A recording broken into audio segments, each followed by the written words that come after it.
Gente, cheguei do... Deixa eu arrumar a câmera aqui. Cheguei do trabalho há pouco tempo e fiquei uma hora no celular perdendo tempo. E agora tá eu aqui com a casa toda pra arrumar, comida pra fazer. E já é quase 8 horas da noite.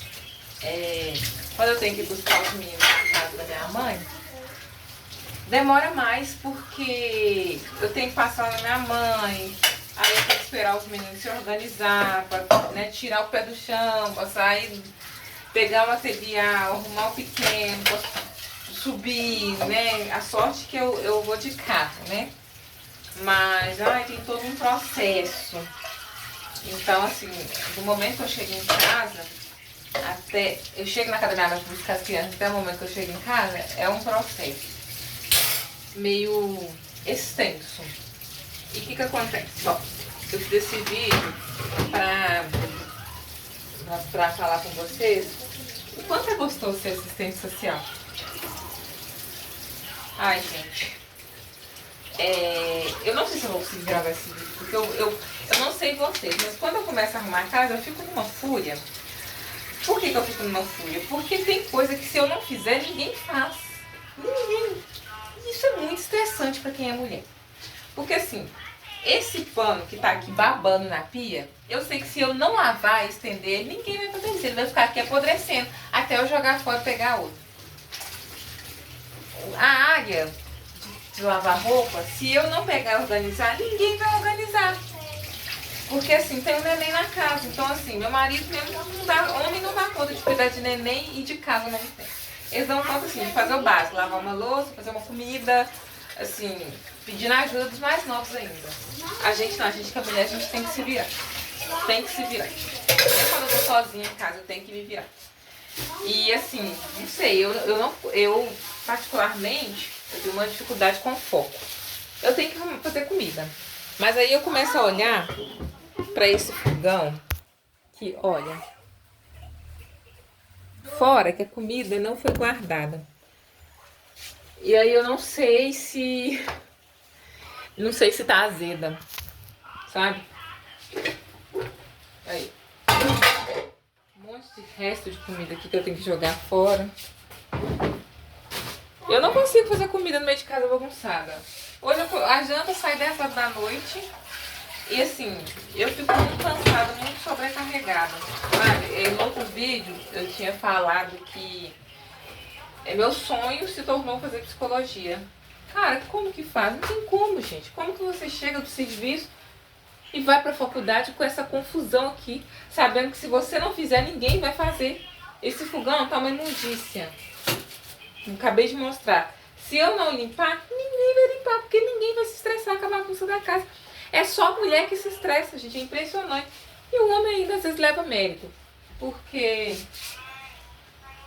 eu lembro que antes de eu engravidar, ou antes de eu começar a namorar com meu marido, eu era pele e osso, coração batendo. Eu engordei, fiquei corpudinha. Não sei, eu me sinto mais bonita depois que eu casei. Eu acho que eu fui melhorando, fui crescendo. Mas assim, é mérito meu e meu marido ainda leva mérito. Sabe? Quando a mulher evolui, ela leva mérito. Quando a mulher regride, o homem é estigmatizado por isso. Como se as mulheres, elas não... Nossa, gente, minha blusa tá parecendo que eu tô barriga, não tem barriga não. Como se os homens... a responsabilidade de crescer, evoluir ou regredir tivesse tudo nas costas do homem. E às vezes, por mais que a mulher esteja casada, às vezes o homem nem tem tanto mérito assim, porque a mulher tem que dar conta. Meu marido não. Meu marido aqui em casa é 880, sabe? Ele leva os meninos... Antes ele levava os meninos pra escola, mas como eu já estou de saída, eu pego o serviço 8 horas, então não custa levar os meninos pra escola 7 horas. Então é eu que faço esse trajeto de levar os meninos, eu que tenho esse compromisso de levar os meninos pra escola. E aí ele fica em casa com o pequeno. Mas quando ele tem que trabalhar, ele que sai de madrugada pra levar o pequeno pra casa da minha mãe. Então assim, meu marido ele me ajuda sim, mas ele foi criado num ambiente funcional. Meu marido foi criado num ambiente em que quem fazia tudo em casa era a mãe. Quando ele era criança, a mãe batia nele, obrigava ele a fazer as coisas em casa. Mas depois que ele ficou adulto, começou a trabalhar, a responsabilidade ficava nas costas da mãe. Então, assim, foi criado um ambiente em que a mãe fazia tudo, era um barraco, a mãe não ensinou noções de organização. E aí ele cresceu assim, aí a pessoa, a maioria dos homens é assim, aí depois casa, aí a mulher que sofre. Porque tá eu aqui, né? Ula, vem, toma aqui. Ai, não tem muito o que fazer com o resto dessas comidas aqui, mas na verdade o objetivo do vídeo nem foi esse. Só que assim, a minha mente, gente, nossa, eu não tenho TDAH não, tá, gente? Mas assim, a minha mente não funciona. Eu acho que a maioria das mulheres é assim. A minha mente não funciona se a casa estiver bagunçada. Eu vou arrumando casa, eu vou ficando nervosa. Eu arrumo casa tipo assim, deixa eu dar um exemplo pra vocês. Nossa, que saco! Por que não tirou a panela do fogão? Nossa, que saco! Aí eu vou arrumando casa, minha cabeça fica a mil. Eu não consigo fazer nada em casa bagunçada, nada. Minha mente não funciona, gente. Não funciona. Não tem como. Eu ficava na casa toda bagunçada e simplesmente olhar e falei assim, a casa tá bagunçada, deixa eu fazer comida. Não dá, cara, eu não consigo. Eu admiro muito quem consegue. Esse feijão aqui. Não tá assim. Mas eu vou dar mais uma temperada. Isso aqui dá pra ser completo. Uma panela de arroz, olha. Uma panela de arroz vai ser jogada no lixo. Ai, porque ninguém guardou. É moleza, gente? Que é aquela coisa, se você não fizer, ninguém faz. Porque, por incrível que pareça, tem coisa que parece que só a mulher que enxerga. Só mulher. Mas, vou tentar voltar ao que eu estava falando. Né? Vou tentar abstrair, fingir demência com a bagunça da casa e voltar para o que eu estava falando. O que acontece, gente? Peraí, deixa eu tirar o bumbum da câmera, porque o objetivo do vídeo não é esse. O que acontece? Eu amo ser assistente social. E eu tava pensando, sabe qual é a melhor parte de ser assistente social? É que você tenha autonomia para atuar. Eu tava conversando com uma amiga que é assistente social e ela tava contando, né, sobre os métodos de trabalho dela. Ela tava falando como que ela trabalha com a rede. Aí ela tava comentando, no posto de saúde do município onde eu trabalho não tem assistente social. E aí ela tava contando, olha, quando eu preciso de falar lá sobre algum caso no posto, com a enfermeira, a equipe médica, ou eu ligo, ou eu mando e-mail, ou eu vou pessoalmente, porque o posto de saúde é aqui do lado.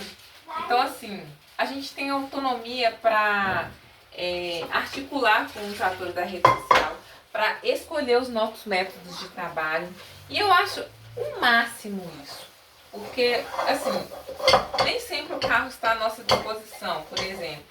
Mas quando o carro está à nossa disposição, por exemplo, quando não está à disposição e tem alguma visita domiciliar para me fazer perto, eu vou. A maioria das visitas não é perto, infelizmente. Para quem não sabe, os cadastros, tem muita gente sem receber Bolsa Família porque o cadastro é unipessoal. E aí o que acontece? Essas pessoas, elas não estão recebendo Bolsa Família e não têm perspectiva de receber, porque já passou do prazo, já passou da data de cadastrar essas pessoas. E o governo, ele só está aceitando o cadastro dessas pessoas após a visita da assistente social. Só que tem que a maioria dos municípios, não tem assistente social, não tem a equipe completa. Porque o certo, por exemplo, uma instituição que atende 2.500 famílias deveria ter pelo menos um psicólogo e 2 assistentes sociais. A gente sabe que na maioria dos municípios tem uma única assistente social. E assim, uma única assistente social não dá conta. Lá onde eu trabalho, por exemplo, são 600 famílias na região que são cadastros pessoais pra gente fazer visita. E a gente não tá conseguindo fazer nem as visitas de urgência, sabe?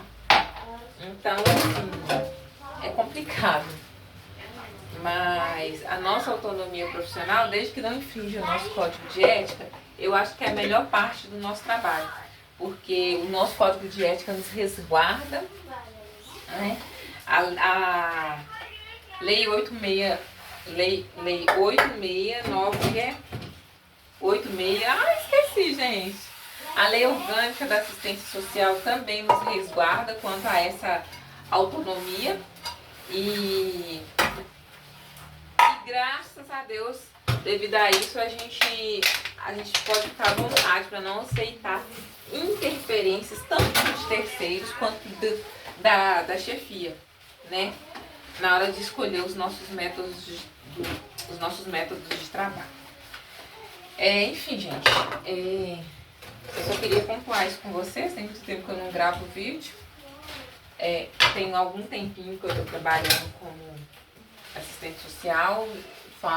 Eu voltei de licença maternidade em setembro, outubro, novembro, dezembro. Tem um total de apenas 4 meses. E eu já aprendi muita coisa. A gente está sempre aprendendo, né? Sempre crescendo, sempre evoluindo. Eu amo a minha profissão, apesar de ser uma profissão muito desvalorizada. Se a minha profissão fosse mais valorizada, eu trabalharia para o resto da minha vida como assistente social, porque é aquela história, trabalhe com o que você gosta e nunca mais terá que trabalhar. Eu trabalho com o que eu gosto, mas eu fico muito chateada com a falta de recursos, principalmente na questão da saúde mental dos usuários, porque a saúde mental no Brasil em geral, não é só em município pequeno, mas no Brasil em geral, ela é negligenciada, sabe? É aquele usuário que chega e fica vai pro CAPS em surto, é medicado e o CAPS libera. Aí a gente sabe que o usuário não tem condição nenhuma de receber alta. Aí o usuário entra em surto de novo, vai pro CAPS, é medicado e vai viver a vida inteira à base de medicamento.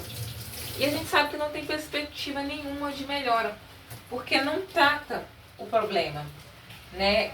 O problema quando ele é tratado, quando a questão de saúde mental é tratada somente com medicamentos, ela não é resolvida, entendeu? Ela só simplesmente está sendo medicada. E aí cria outro problema, porque toma o medicamento que tem efeito colateral e aí, em vez de resolver o problema, cria outro, né? A pessoa ela fica sedada. Infelizmente, o que eu mais vejo são mãezinhas que estão com problema de saúde mental devido a, por exemplo, eu tenho filho com autismo. Cuidar de um filho com autismo é muito difícil, principalmente quando a mãe não tem rede de apoio. E essa mãe precisa de apoio psicológico, né? Não só mãezinhas com filhos autistas, mas pessoas, cuidadores de pessoas com deficiência, que geralmente é uma mulher e é da própria família. Eu digo isso porque é a realidade da maioria. Pessoas que cuidam de idosos. Então, assim, elas precisam elas não podem ter a saúde mental negligenciada. Mas aí eu fico pensando, é uma queixa da maioria. Como que eu vou tomar medicamento se o medicamento me deixa dopada e eu preciso de cuidar? Como que eu vou cuidar do meu filho autista, que é super elétrico, super hiperativo, não para quieto, não dorme, e eu vou estar sob a ação de medicamento? Quem vai cuidar desse menino? Ele corre risco até de ir a óbito, porque muitas das vezes a criança não tem nem muita noção do que faz, né? Dependendo do grau de autismo, né? Porque tem vários tipos de autismo. A criança não tem muita noção, né? Então a mãe precisa estar com a cabeça boa para cuidar da filha, do filho. Então, assim, a saúde mental é muito negligenciada. A assistência social não tem recursos na maioria dos municípios. Infelizmente, não são todos os municípios que valorizam a assistência social. Tem municípios que pagam 7 mil para assistência social, tem municípios que pagam 1.500, né, um salário mínimo. Infelizmente, e a carga horária de 40 horas semanais, que deveria ser proibido, E as 30 e o salário de 1.500 não é a realidade da minoria, tá? É a realidade da maioria. Graças a Deus não é o meu caso, mas, né, o meu salário também não é o salário qual eu gostaria de ganhar. Mas estamos caminhando a passos lentos. Eu desejo de verdade que a minha profissão seja mais valorizada, porque não há assistência social sem assistentes sociais. E o meu maior sonho é que a minha categoria fosse mais unida também.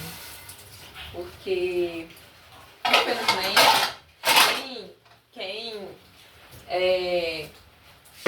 trabalha 20 horas semanais, e ganha um salário de 7 mil, não vai querer lutar em prol de quem trabalha 40 horas semanais e ganha 1.500. Infelizmente, essa é a realidade. É como se fosse assim, não é comigo, então... Sabe? Infelizmente, a gente vê muito isso na assistência social e... É isso, gente. Tem muito tempo que eu não gravo vídeo. Esse vídeo é só pra contextualizar algumas situações mesmo. E por hoje é só. Depois eu vou gravar um vídeo falando sobre todos os meus looks da Shein. Todas as minhas comprinhas da Shein. Essa blusa aqui, inclusive, gente, eu comprei na Shopee. Não é da Shein, não. É da Shopee, mas eu sou apaixonada com ela. Inclusive, eu uso pra trabalhar. Eu componho um look com uma calça, essa blusa com uma calça social, um cinto, fica top das galáxias. Beijo pra vocês.